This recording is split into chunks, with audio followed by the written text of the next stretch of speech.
Ce matin d'octobre, la pluie tombe sans discontinuer sur Lyon. Le ciel gris semble refléter la monotonie de ma vie depuis 5 ans. Moi, le docteur Amélie Durand, pédiatre à l'hôpital Saint-Étienne, je me préparais à une nouvelle journée de travail qui s'annonçait comme tant d'autres. En marchant dans les couloirs blancs et aseptisés de l'hôpital, mes pensées vont, comme toujours, à Sophie. Ma petite Sophie, avec ses boucles dorées et ses yeux verts pétillants, qui avait disparu sans laisser de traces il y a exactement 5 ans, 2 mois et 18 jours. La douleur de la perte ne s'est jamais atténuée, elle est juste devenue une compagne constante, un poids que je portais silencieusement chaque jour. Je suis entrée dans mon bureau, j'ai rangé quelques papiers et je me suis préparée à recevoir le premier patient de la journée. L'infirmière Marie frappe doucement à la porte. « Docteur Durand, votre premier rendez-vous est arrivé. » Il s'agit d'une petite fille de 10 ans, accompagnée de sa mère adoptive. « Merci, Marie. »« Vous pouvez les envoyer », ai-je répondu en ajustant mon manteau. La porte s'est ouverte et mon monde s'est arrêté. Là, devant moi, se trouvait une petite fille qui aurait pu être la jumelle de Sophie. Les mêmes yeux verts, le même nez retroussé, même la façon dont elle se mordait la lèvre inférieure quand elle était nerveuse. Mon cœur s'est mis à battre la chamade et j'ai senti mes mains trembler. « Bonjour, je suis le docteur Amélie Durand », ai-je réussi à dire, ma voix trahissant mon excitation. « Veuillez vous asseoir. » La mère d'accueil, une femme d'âge moyen au sourire aimable, s'est assise sur la chaise en face de mon bureau. La petite fille s'est assise à côté d'elle en hésitant. « Bonjour, docteur. Je suis Isabelle Moreau, et voici Lily », dit la femme en posant sa main sur l'épaule de l'enfant. « Lily. Pas Sophie.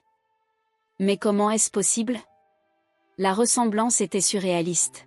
« Alors, Lily, commençai-je en essayant de garder une voix stable, comment te sens-tu aujourd'hui ? » Lily m'a regardé avec ses yeux verts familiers et a souri timidement. « Je vais bien, je suis juste un peu fatiguée et j'ai mal à la gorge. » Cette voix. C'était comme si j'entendais Sophie à nouveau. J'ai lutté contre les larmes qui menaçaient de couler. « Jetons un coup d'œil à cette gorge », ai-je dit en prenant mon otoscope. En examinant Lily, chaque détail me transportait dans le passé.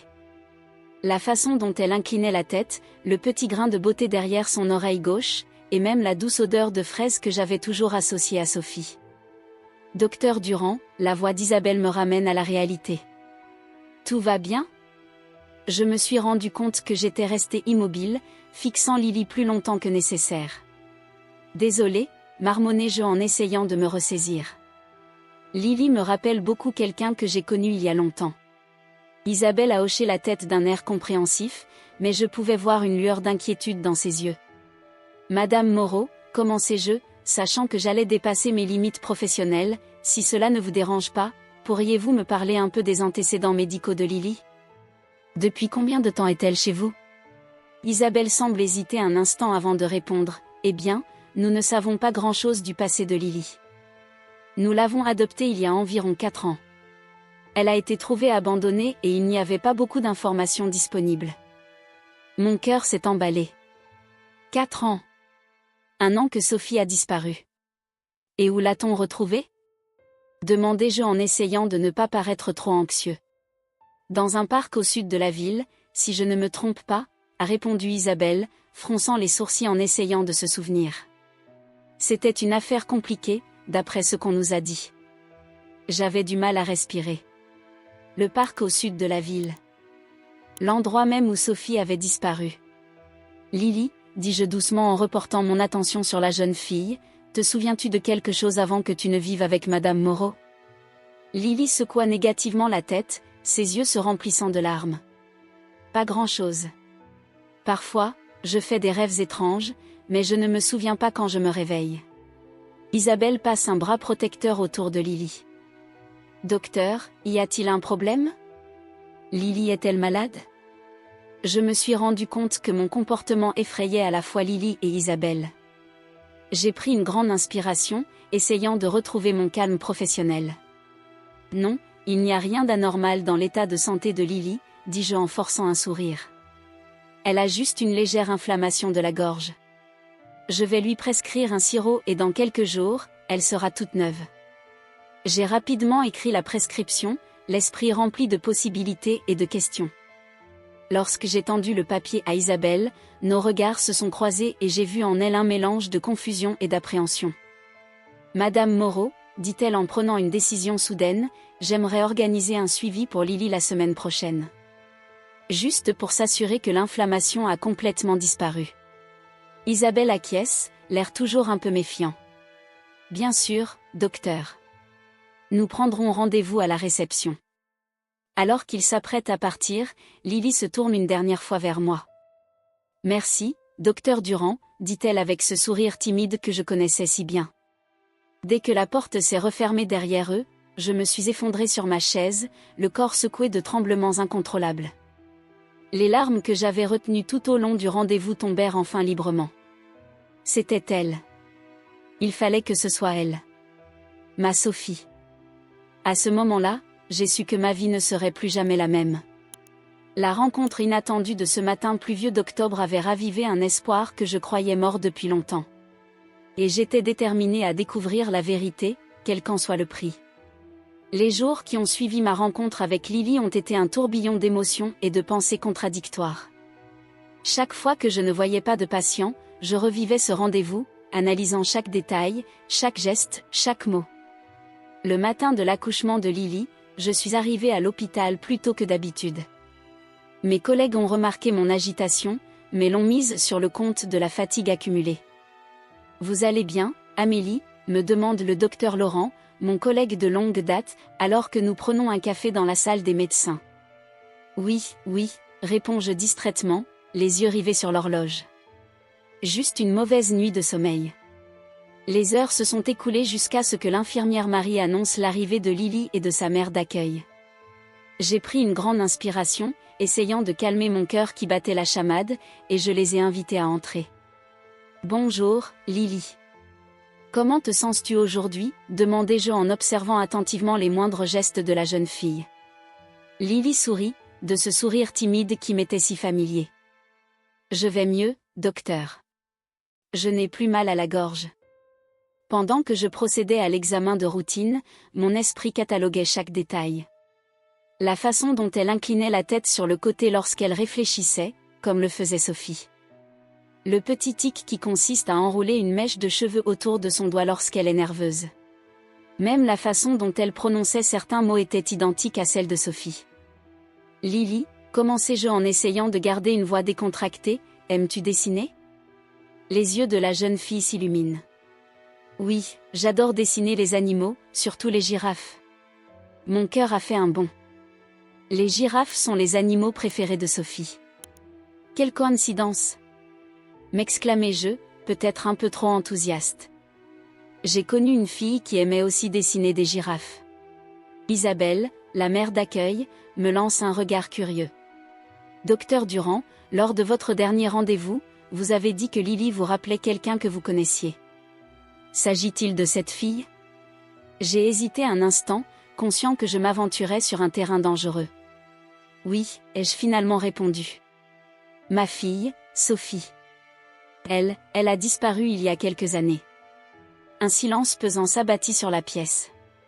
Isabelle avait l'air horrifiée, tandis que Lily me regardait avec un mélange de curiosité et de confusion. « Je suis désolée, » dit Isabelle doucement. « Cela doit être terrible pour toi. » J'ai acquiescé, en m'efforçant de garder mon calme. C'est pourquoi j'ai été si secouée lors du dernier rendez-vous. Lily est incroyablement semblable à Sophie. La ressemblance est troublante. Lily se déplaça dans son fauteuil, mal à l'aise. « Est-ce que je ressemble à votre fille, docteur ?» « Oui, Lily, ai-je répondu en la regardant droit dans les yeux. « Tu lui ressembles beaucoup. » Pendant un instant, quelque chose a semblé briller dans les yeux de Lily, une ombre de reconnaissance peut-être ? Mais cela disparut si vite que je ne pouvais pas être sûre que ce n'était pas juste mon imagination qui cherchait désespérément à trouver des liens. « Docteur Durand, » Isabelle a interrompu mes pensées, sa voix maintenant remplie d'inquiétude, « je comprends que cette situation doit être difficile pour vous, mais j'espère qu'elle n'affectera pas le traitement de Lily. » Je me suis rendu compte que j'avais dépassé les bornes. Je risquais d'effrayer Lily et de me mettre Isabelle à dos. « Bien sûr que non, » Madame Moreau, répondis-je rapidement. Je m'excuse si j'ai donné cette impression. La santé et le bien-être de Lily sont ma priorité absolue. J'ai essayé de reprendre le contrôle de la situation, en me concentrant sur l'examen médical et les résultats des tests de Lily. Mais mon esprit ne cessait de cataloguer toutes les similitudes, la façon dont elle se mordait la lèvre inférieure lorsqu'elle se concentrait, la façon dont elle balançait ses pieds lorsqu'elle s'asseyait, et même la nuance exacte de vert dans ses yeux. À la fin du rendez-vous, alors qu'Isabelle était occupée à prendre le rendez-vous suivant avec la réceptionniste, je suis restée seule avec Lily pendant un moment. « Lily, lui dis-je doucement, as-tu parfois l'impression de connaître un lieu ou une personne, même si tu ne sais pas pourquoi ?» Lily fronça les sourcils, pensive. « Parfois, » répondit-elle en hésitant. « Parfois, je fais des rêves étranges, à propos de personnes que je ne connais pas, mais qui me semblent familières. » Mon cœur s'est emballé. « Quel genre de rêve, Lily ?» Mais avant qu'elle ne puisse répondre, Isabelle est revenue dans la pièce. Le moment était passé. En les regardant partir, un mélange d'émotions m'a envahi. La ressemblance entre Lily et Sophie était plus que physique. C'étaient les petits gestes, les expressions, même certains mots et phrases qu'elle utilisait. C'était comme si Sophie était là, devant moi, mais en même temps hors de ma portée. Ce soir-là, seule à la maison, j'ai pris l'album photo de Sophie. Page après page, j'ai comparé mentalement chaque photo avec l'image de Lily. La ressemblance était indéniable, troublante dans sa précision. J'ai regardé la dernière photo que nous avons prise ensemble, la veille de sa disparition. Sophie souriait, ses yeux verts petillaient de bonheur, une glace à la fraise tachait son menton. Elle avait la même fossette que Lily sur la joue gauche, la même forme de visage, et même la même petite tache de naissance, presque imperceptible, près de l'oreille droite. C'est à ce moment-là que j'ai pris ma décision. Je ne pouvais pas ignorer toutes ces similitudes. Je ne pouvais pas prétendre que ce n'était qu'une cruelle coïncidence du destin. Je devais découvrir la vérité, quel qu'en soit le prix. La ressemblance troublante entre Lily et Sophie n'était pas seulement une torture émotionnelle pour moi, c'était un indice, un chemin à suivre. Et j'étais déterminée à la suivre jusqu'au bout. La décision d'enquêter sur le lien possible entre Lily et Sophie a consumé ma vie pendant les semaines qui ont suivi. Chaque moment libre était consacré à cette recherche obsessionnelle de réponses. Je me suis d'abord rendue à la police locale. L'inspecteur Renard, qui avait mené l'enquête initiale sur la disparition de Sophie, m'a accueilli avec un mélange de surprise et d'inquiétude. « Docteur Durand, » dit-il en indiquant une chaise dans son bureau bondé, « j'avoue que je ne m'attendais pas à vous revoir. L'affaire a-t-elle évolué ?» J'ai hésité, conscient de ce que ma théorie pouvait laisser penser. « Peut-être, » répondis-je prudemment. J'ai rencontré une fille qui ressemble incroyablement à Sophie. Les circonstances de son apparition, eh bien, elles coïncident trop pour être une coïncidence. Renard me regarde avec une expression mêlant compassion et scepticisme. « Amélie, » dit-il doucement en m'appelant par mon prénom, « je comprends votre douleur, mais nous avons enquêté sur des centaines de fausses pistes au fil des ans. Je ne veux pas que vous soyez à nouveau blessée. » Mais j'étais préparée à cette résistance. J'ai présenté à Renard tous les détails que j'avais recueillis, les similitudes physiques, les manières identiques, la date et le lieu où Lily a été trouvée. Après une heure de discussion intense, Renard a fini par céder. « D'accord, je rouvre le dossier.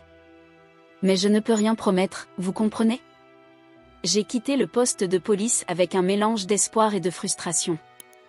Je savais que l'enquête officielle serait lente, j'ai donc décidé de poursuivre mes propres recherches en parallèle. J'ai passé des nuits entières à éplucher les dossiers en ligne des enfants disparus et adoptés. J'ai créé une fresque dans mon bureau, reliant les faits et les théories par des fils colorés, comme un détective obsédé dans un film noir.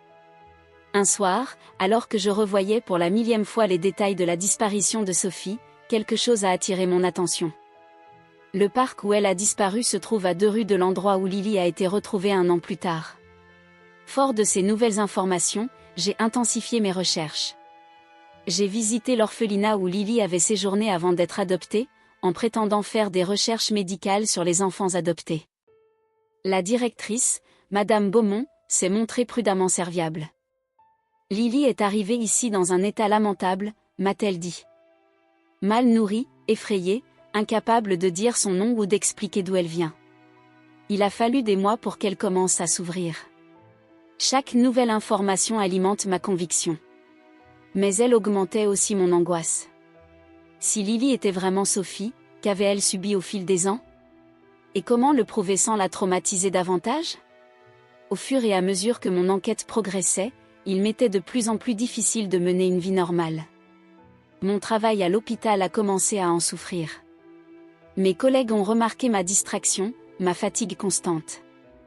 Amélie, il faut que tu te reposes, m'a dit le docteur Martin, ma patronne, après m'avoir trouvée endormie sur une pile de dossiers. Prenez quelques jours de repos. C'est un ordre. Mais je ne pouvais pas m'arrêter. Chaque jour sans réponse était un jour perdu, un jour loin de Sophie, ou de Lily, ou de qui elle était vraiment. L'enquête me dévorait, mais j'étais déterminée à percer ce mystère, quel qu'en soit le prix. Ma quête obsessionnelle de réponses a commencé à porter des fruits inattendus. Chaque nouvelle découverte semblait me rapprocher de la vérité, même si le tableau complet restait encore obscur. Un après-midi, alors que je parcourais pour la énième fois les dossiers de Sophie, j'ai remarqué un détail qui était passé inaperçu jusqu'alors. Le jour de la disparition, un témoin a indiqué avoir vu une voiture bleu foncé garée près du parc, avec un autocollant distinctif sur le pare-chocs arrière. Intriguée, j'ai décidé d'approfondir mes recherches. J'ai passé des heures à examiner les immatriculations de véhicules de l'époque et à recouper les données avec celles de suspects potentiels. C'est alors que j'ai découvert un lien surprenant. La voiture appartenait à un homme appelé Jean Dubois, qui avait un passé de petit délinquant. Le plus inquiétant, c'est que Dubois avait travaillé comme concierge dans l'immeuble où vivait à l'époque Isabelle Moreau, la mère adoptive de Lily. Le cœur battant, j'ai appelé l'inspecteur Renard. « Inspecteur, j'ai besoin que vous enquêtiez sur Jean Dubois », ai-je dit dès qu'il a décroché. « Je crois qu'il est impliqué dans la disparition de Sophie. » Renard soupire lourdement. « Amélie, nous avons déjà enquêté sur Dubois à l'époque. Il avait un alibi solide. Mais savais-tu qu'il travaillait dans l'immeuble où vit la mère d'accueil de Lily ?» Il y eut un long silence à l'autre bout du fil. « Non », admit finalement Renard. Cette information ne figurait pas dans les dossiers. Les jours suivants, j'ai approfondi l'enquête. J'ai découvert que Dubois avait quitté la ville peu après la disparition de Sophie, pour y revenir un an plus tard, par coïncidence à peu près au moment où Lily a été retrouvée. Entre-temps, j'ai continué à observer Lily lors de ses rendez-vous de suivi. Chaque visite révélait des similitudes plus troublantes avec Sophie. Un jour, Lily a mentionné avec désinvolture qu'elle avait peur du tonnerre, tout comme Sophie. « C'est drôle », dit Isabelle en riant légèrement. Lily a toujours eu cette peur, depuis que nous l'avons adoptée. Nous ne savions même pas d'où elle venait. Cette information m'a fait chaud au cœur. C'était une pièce de plus dans le puzzle. Déterminée à trouver d'autres preuves, je me suis rendue dans le parc où Sophie avait disparu et où Lily avait été retrouvée. J'ai passé des heures à me promener dans les environs, essayant de reconstituer les événements de ces jours fatidiques. C'est alors que j'ai remarqué quelque chose d'étrange. Il y avait une petite cabane d'entretien en bordure du parc, presque cachée par la végétation. Je me suis approchée prudemment, à ma grande surprise, la porte était entr'ouverte. À l'intérieur, j'ai trouvé des traces indiquant que quelqu'un avait vécu là récemment. Il y avait de vieilles couvertures, des boîtes de conserve vides, plus inquiétant encore, des dessins d'enfants éparpillés sur le sol. Les mains tremblantes, j'ai ramassé l'un des dessins. C'était une girafe, dessinée presque à l'identique de celle que Sophie avait l'habitude de faire. À ce moment-là, j'en ai eu la certitude. Il ne pouvait plus s'agir d'une coïncidence. Lily était Sophie, et j'étais de plus en plus près de le prouver. J'ai quitté le chalet avec la ferme intention de partager mes découvertes avec Renard. Mais avant de pouvoir le faire, j'ai reçu un appel téléphonique inattendu. C'était Isabelle Moreau, la voix tremblante d'inquiétude. « Docteur Durand, dit-elle, il s'est passé quelque chose d'étrange. Lily a fait un rêve, elle a mentionné votre nom et a parlé d'un parc. Je crois qu'il faut qu'on parle. » Mon cœur a fait un bond. Était-ce la percée que j'espérais ? Les souvenirs de Sophie émergeaient-ils enfin chez Lily ? L'esprit rempli de possibilités, je pris rendez-vous avec Isabelle pour le lendemain. La vérité était à portée de main, je le sentais. Et j'étais prêt à l'affronter, quoi qu'elle me révèle. La rencontre avec Isabelle Moreau a été tendue et chargée d'émotions. Nous nous sommes retrouvés dans un café discret, à l'abri des oreilles indiscrètes. Isabelle semblait nerveuse, ses doigts tambourinant sans cesse sur sa tasse de café. Docteur Durand, commence-t-elle, la voix basse et hésitante, depuis notre dernier rendez-vous, Lily se comporte de façon étrange.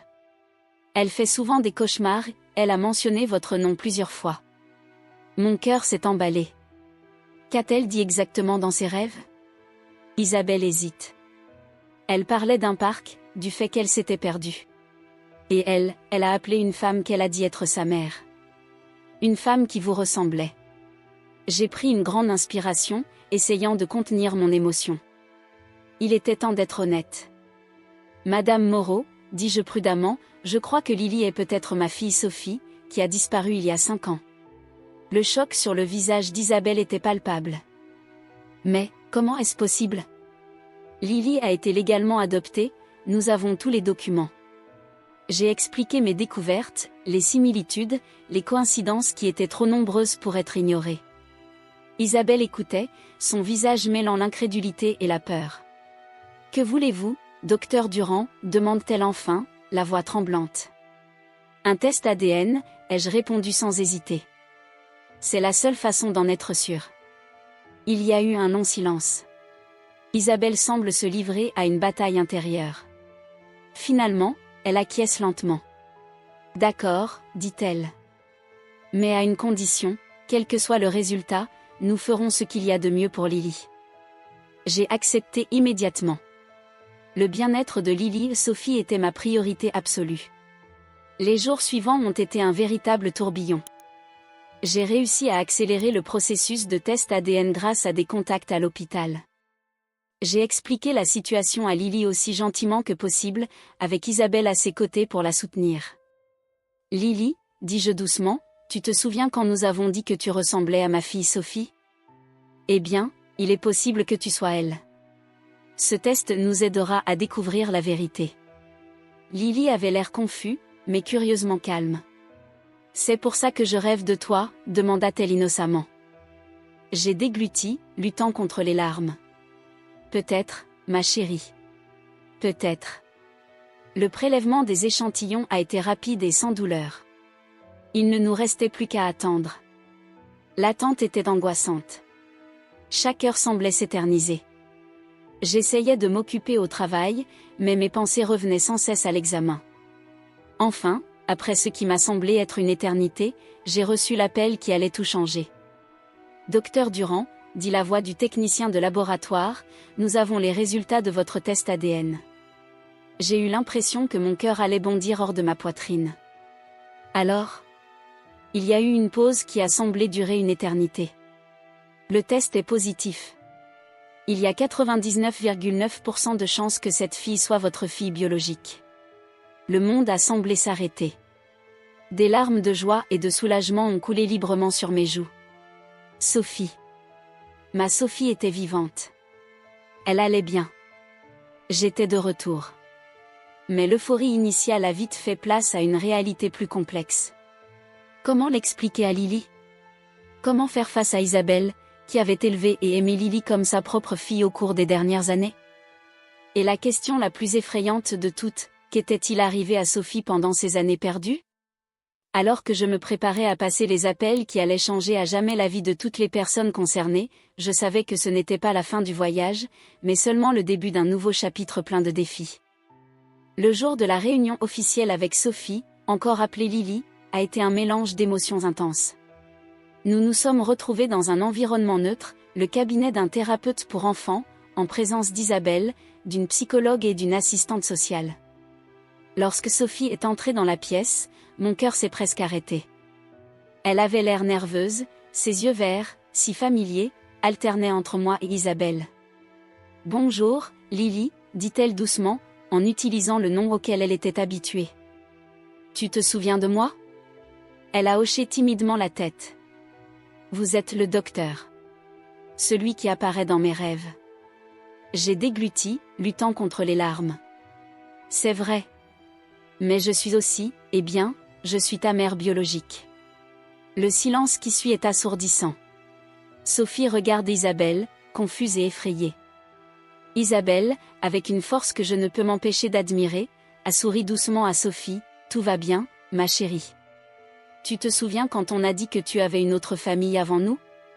C'est elle. Les semaines suivantes ont été un tourbillon d'émotions, de séances de thérapie et d'ajustements juridiques. Sophie a commencé à passer plus de temps avec moi, réapprenant qui j'étais, qui elle était. Peu à peu, des fragments de mémoire ont commencé à émerger. Un jour, alors que nous jouions dans le parc, Sophie s'est soudain arrêtée, les yeux écarquillés. Je me souviens d'ici, dit-elle doucement. Je jouais et puis, quelqu'un m'a appelé. Un homme. Cette révélation a donné lieu à une nouvelle enquête policière. Grâce aux souvenirs retrouvés de Sophie et aux preuves que j'avais rassemblées, nous avons enfin pu identifier et arrêter le responsable de l'enlèvement, Jean Dubois, le gardien que je soupçonnais auparavant. L'adaptation n'a pas été facile. Sophie a eu du mal à concilier ses deux identités, Lily, la fille adoptée et aimée par Isabelle, et Sophie, ma fille perdue de vue depuis longtemps. Elle a connu des moments de confusion, de colère et de tristesse. Un jour, j'ai trouvé Sophie en train de pleurer dans sa chambre. Je ne sais pas qui je suis, sanglotait-elle. Suis-je Lily ou Sophie? Qui est ma vraie mère? Je me suis assise à côté d'elle, le cœur brisé. Vous êtes les deux, ma chérie. Vous êtes Sophie et Lily. Et vous avez deux mamans qui vous aiment beaucoup. Au fil du temps, nous avons établi une routine. Sophie passait autant de temps avec moi qu'avec Isabelle. Nous avons célébré les anniversaires et les fêtes ensemble, formant une famille non conventionnelle mais aimante. Un an après nos retrouvailles, Sophie, qui a choisi de s'appeler Sophie Lily, m'a fait la surprise d'un dessin. Il s'agissait d'un portrait de nous trois, moi, elle et Isabelle, nous tenant par la main. Nous sommes une famille différente, dit-elle en souriant, mais nous sommes une famille. À ce moment-là, en regardant le dessin et le visage souriant de ma fille, j'ai réalisé que notre voyage de guérison et de reconstruction ne faisait que commencer. Il y aurait des défis à relever, sans aucun doute, mais nous les affronterions ensemble, moi, Sophie Lily et Isabelle. Le chemin vers la guérison complète serait long. Sophie Lily avait encore des cauchemars occasionnels et des moments de confusion quant à son identité. Mais chaque jour, nous avons constaté des progrès. Elle riait davantage, s'ouvrait davantage et tissait peu à peu les deux parties de sa vie ensemble. Quant à moi, j'ai appris à partager l'amour de ma fille, reconnaissante de l'avoir retrouvée et profondément reconnaissante à Isabelle de s'être occupée d'elle quand je ne le pouvais pas. Notre famille était peut-être non traditionnelle, mais c'était la nôtre, et elle était pleine d'amour, de compréhension et d'espoir pour l'avenir.